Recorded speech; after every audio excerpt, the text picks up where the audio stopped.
नमस्कार दोस्तों, EPS 95 pension भोगियों के लिए बड़ी खुशखबरी। 7500 पेंशन प्लस डीए पर लोकसभा का बड़ा ऐलान। विस्तार से आपको खबर बताएंगे किस प्रकार से बड़ी खुशखबरी ईपीएस 95 पेंशन धारकों के लिए निकल कर आ रही है। आपको बता दें कि लोकसभा में ईपीएस 95 पेंशन भोगियों की न्यूनतम पेंशन का मुद्दा उठाया गया है। सांसद श्री ए राजा ने सरकार से न्यूनतम पेंशन बढ़ाने की मांग की है तथा पेंशन भोगियों के हित में सरकार से सवाल पूछे, जिसका जवाब श्रम एवं रोजगार मंत्रालय की तरफ से दिया गया है। तो चलिए एक बार पूरी खबर को हम विस्तार से जान लेते हैं कि आखिर क्या है पूरा मामला।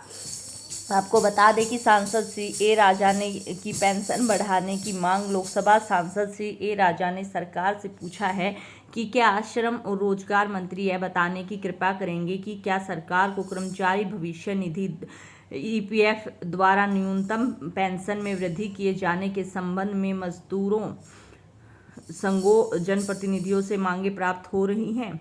यदि हाँ, तो हितधारकों की मांगों का संक्षिप्त ब्यौरा क्या है और इस पर सरकार की क्या प्रतिक्रिया है। इसके साथ ही उन्होंने पूछा कि क्या सरकार महंगाई को देखते हुए कर्मचारी भविष्य निधि पीएफ के लिए न्यूनतम पेंशन में वृद्धि करने पर सकारात्मक रूप से विचार कर रही है। यदि हाँ, तो तत्संबंधी ब्यौरा क्या है और इसकी घोषणा कब तक किए जाने की संभावना है, ऐसा जो है पूछा गया। उसके बाद श्रम एवं रोजगार मंत्रालय ने इस पर जवाब दिया। इसका जवाब श्रम एवं रोजगार मंत्रालय राज्य मंत्री सुश्री शोभा करंदलाजे ने इसका जवाब दिया और कहा कि विभिन्न हितधारकों से कर्मचारी पेंशन योजना 1995 के तहत न्यूनतम पेंशन बढ़ाने हेतु विभिन्न अभ्यावेदन प्राप्त हुए हैं। उन्होंने कहा कि कर्मचारी पेंशन योजना 1995 एक परिभाषित अंशदान परिभाषित लाभ सामाजिक सुरक्षा योजना है। कर्मचारी पेंशन निधि का कोष जो है नियोक्ता द्वारा वेतन के 8.33% की दर से अंशदान और 15,500 रुपये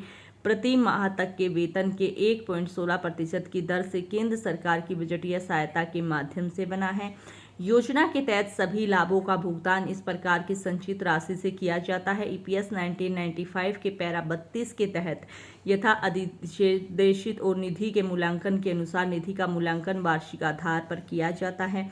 पेंशन के फॉर्मूले में संशोधन पर जब सवाल उठाया, अगला प्रश्न सांसद श्री राजा ने सरकार से पूछा कि क्या सरकार कर्मचारी भविष्य निधि संगठन पेंशन गणना फॉर्मूले में संशोधन करेगा, क्योंकि वर्तमान फॉर्मूला पक्षपातपूर्ण और मनमाना है। यदि हाँ, तो इसका ब्यौरा क्या है। इस पर सरकार का जवाब आया। इस पर श्रम और रोजगार राज्य मंत्री सुश्री करंदलाजे ने कहा कि योजना के तहत सदस्य की पेंशन की राशि का निर्धारण सेवा की पेंशन योग्य अवधि और पेंशन योग्य वेतन को ध्यान में रखते हुए निम्नलिखित सूत्र से किया जाता है। पेंशन योग्य सेवा मल्टीप्लाई बाई योग्य वेतन डिवाइड बाई 70। यह स्पष्ट है कि पेंशन की राशि पूर्व निर्धारित फॉर्मूले पर आधारित है, तथापि सरकार ने पहली बार वर्ष 2014 में बजटीय सहायता प्रदान करके ईपीएस 1995 के तहत पेंशन भोगियों को प्रति माह 1,000 रुपये की न्यूनतम पेंशन प्रदान की, जो कर्मचारी भविष्य निधि संगठन को ईपीएस के लिए वार्षिक रूप से प्रदान करे